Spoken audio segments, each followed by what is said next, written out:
Anak yang terkasih, selamat pagi, salam sehat, serta salam sejahtera untuk kita semua.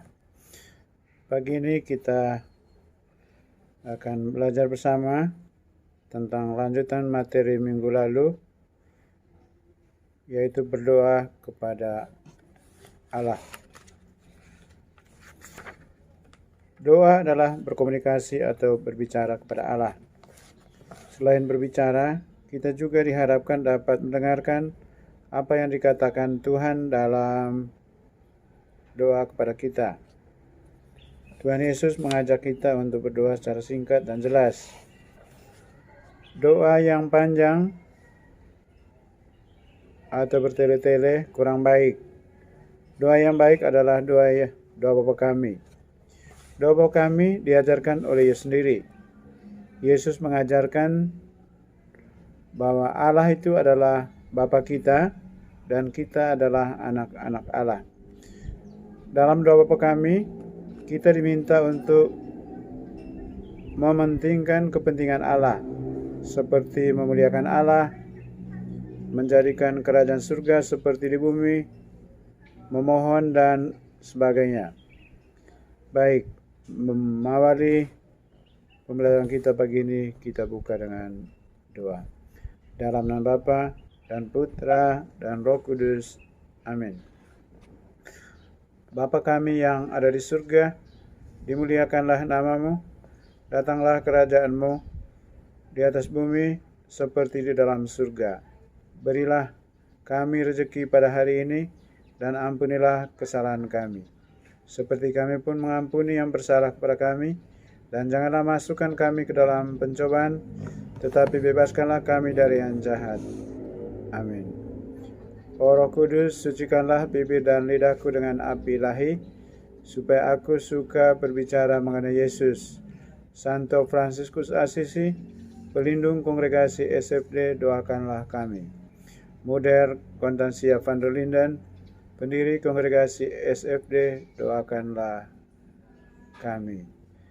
Santa Maria, pelindung sekolah kami, doakanlah kami.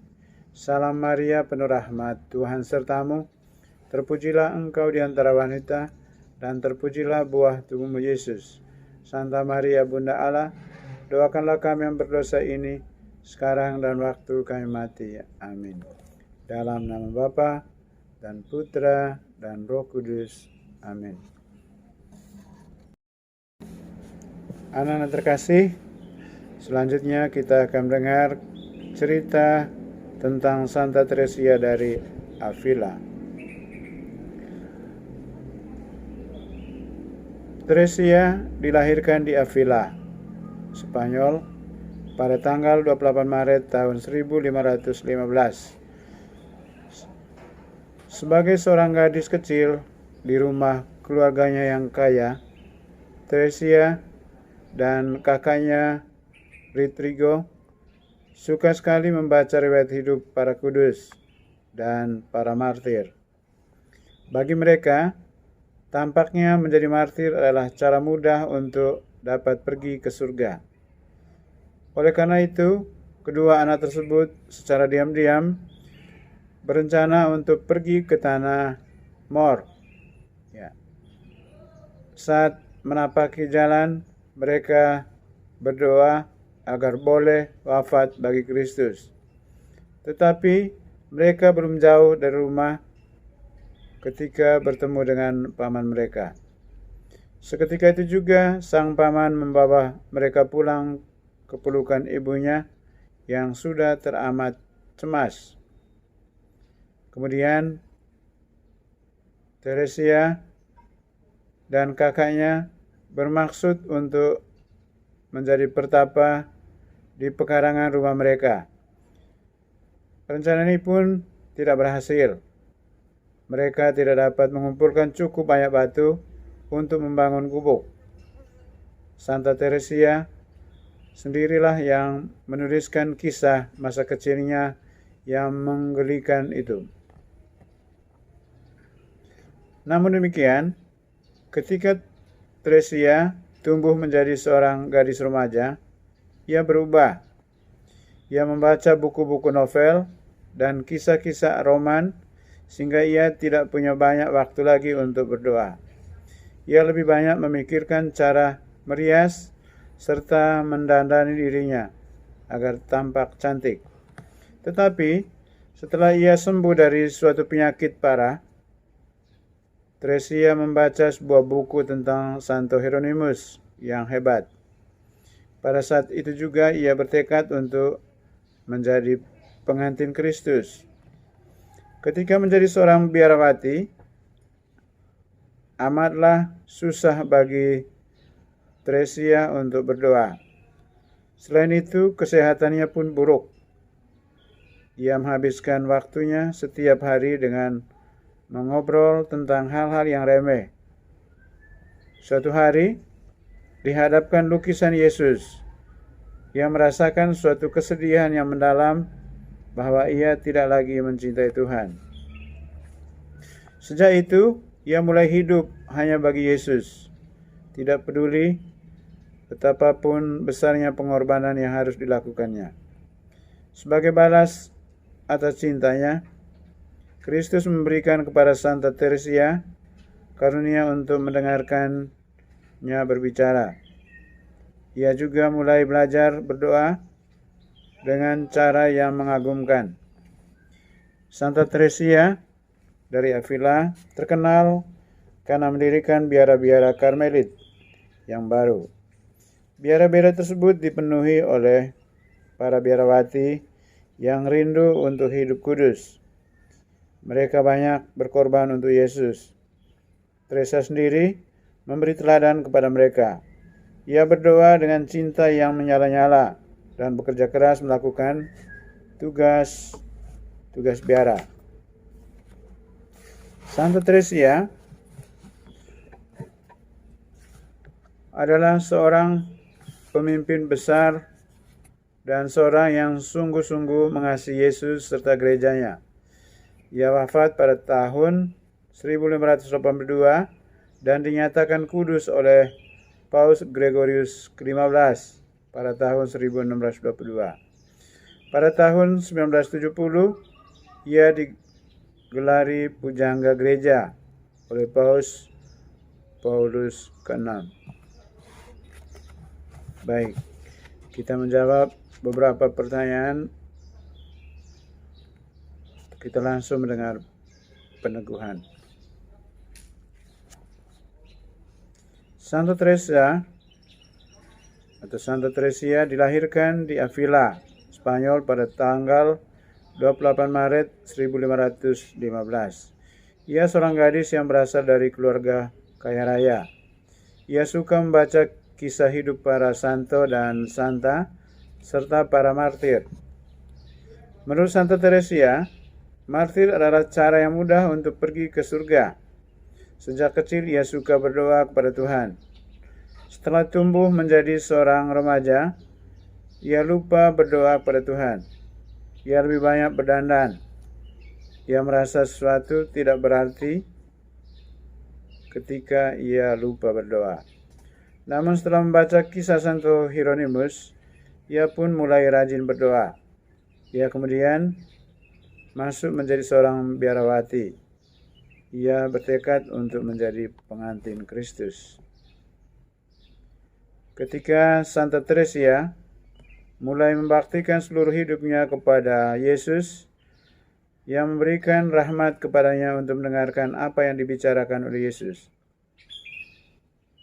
Kita bisa belajar dari Santa Theresia, yaitu kepercayaan yang besar akan kasih penyelenggaraan Tuhan kita.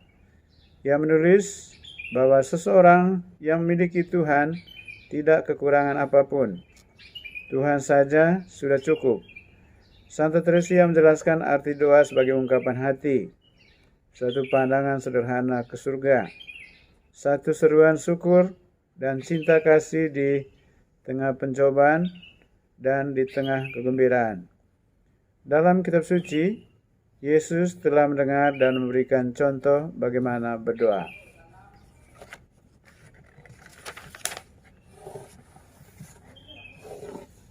Baik, kita lanjut dengan mendengarkan bacaan Injil yaitu Injil Matius bab 6 ayat 5-15. Hal berdoa. Dan apabila kamu berdoa, janganlah berdoa seperti orang munafik. Mereka suka mengucapkan doanya dengan berdiri dalam rumah-rumah ibadat dan pada tikungan-tikungan jalan raya, supaya mereka dilihat orang. Aku berkata kepadamu, sesungguhnya mereka sudah mendapat upahnya. Tetapi jika engkau berdoa, masuklah ke dalam kamarmu, tutuplah pintu, dan berdoalah kepada Bapamu yang ada di tempat tersembunyi. Maka Bapamu yang melihat yang tersembunyi akan membalasnya kepadamu. Lagi pula, dalam doamu, janganlah kamu bertele-tele seperti kebiasaan orang yang tidak mengenal Allah. Mereka menyangka bahwa karena banyaknya kata-kata, doanya akan dikabulkan. Jadi, janganlah kamu seperti mereka, karena Bapamu mengetahui apa yang kamu perlukan sebelum kamu minta kepadanya. Karena itu berdoalah demikian. Bapa kami yang di surga, dikuduskanlah namamu, datanglah kerajaanmu, jadilah kehendakmu di atas bumi seperti di surga. Berilah kami pada hari ini makanan kami yang secukupnya, dan ampunilah kami akan kesalahan kami, seperti kami juga mengampuni orang yang bersalah kepada kami. Dan janganlah membawa kami ke dalam pencobaan, tetapi lepaskanlah kami daripada yang jahat. Karena Engkaulah yang mempunyai kerajaan dan kuasa dan kemuliaan sampai selama-lamanya. Amin. Karena jikalau kamu mengampuni kesalahan orang, Bapamu yang di surga akan mengampuni kamu juga. Tetapi jikalau kamu tidak mengampuni orang, Bapamu juga tidak akan mengampuni kesalahanmu.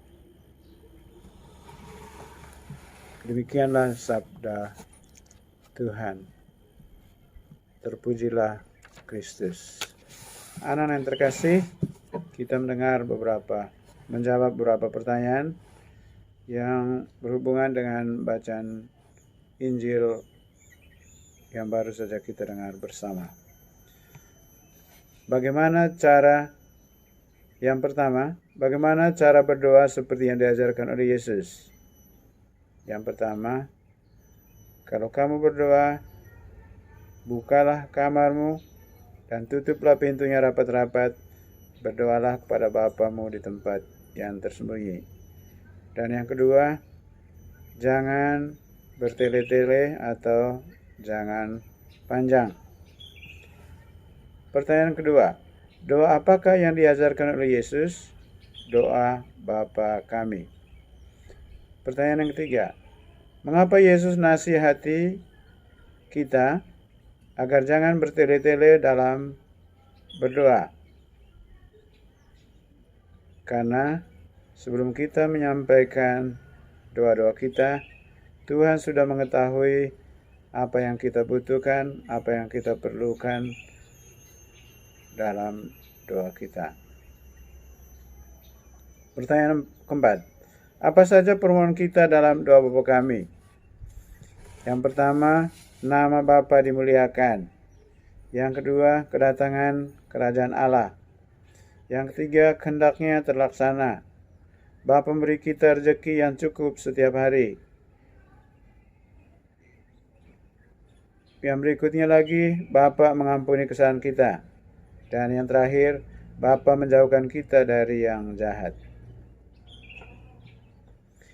Pertanyaan yang ke-5. Bagaimana contoh sikap pamer dalam berdoa? Yang pertama, doa di dalam tempat ibadah dan juga di pinggiran jalan raya supaya dilihat orang. Baik, anak-anakku terkasih, kita lanjutkan dengan peneguhan.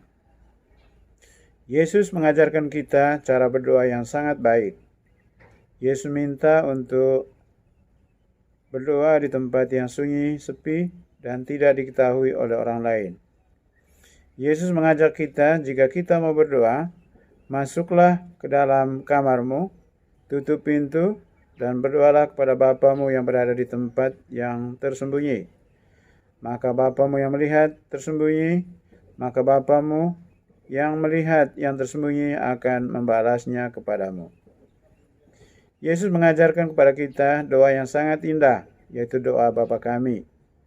Dalam doa Bapa kami, kita berbicara kepada Tuhan sebagai Bapa, seperti Yesus sendiri yang memanggilnya Bapaknya. Tuhan adalah Bapa dan kita adalah anak-anaknya. Dalam doa Bapa kami, kita harus mengingat kepentingan Bapa selain kepentingan kita sendiri. Kita juga memohon supaya nama Bapa dimuliakan, kerajaan-Nya tercipta di bumi, kehendak-Nya terlaksana dalam diri kita, Allah yang memberi rezeki yang cukup setiap hari, pengampunan atas dosa-dosa kita, dan dibebaskan dari pencobaan serta kejahatan. Yesus mengajarkan kepada kita, jika berdoa tidak perlu bertele-tele atau panjang-panjang. Berdoalah secara singkat, karena Bapa di surga mengetahui apa yang ada dalam hati kita. Jika berdoa pun, tidak perlu pamer seperti berdoa pinggir jalan, di tikungan-tikungan jalan, dan sebagainya. Baik. Anak yang terkasih, mari kita tutup pelajaran kita pagi ini dengan berdoa. Dalam nama Bapa dan Putra dan Roh Kudus. Amin. Bapa kami yang ada di surga, dimuliakanlah namamu, datanglah kerajaanmu, jadilah kehendak-Mu di atas bumi seperti di dalam surga. Berilah kami rezeki pada hari ini, dan ampunilah kesalahan kami, seperti kami pun mengampuni yang bersalah kepada kami. Dan janganlah masukkan kami ke dalam pencobaan, tetapi bebaskanlah kami dari yang jahat. Amin. Santa Maria, pelindung sekolah kami, doakanlah kami. Salam Maria, penuh rahmat, Tuhan sertamu. Terpujilah engkau di antara wanita, dan terpujilah buah tubuhmu Yesus. Santa Maria, Bunda Allah, doakanlah kami yang berdosa ini, sekarang dan waktu kami mati. Amin. Dalam nama Bapa dan Putra dan Roh Kudus. Amin.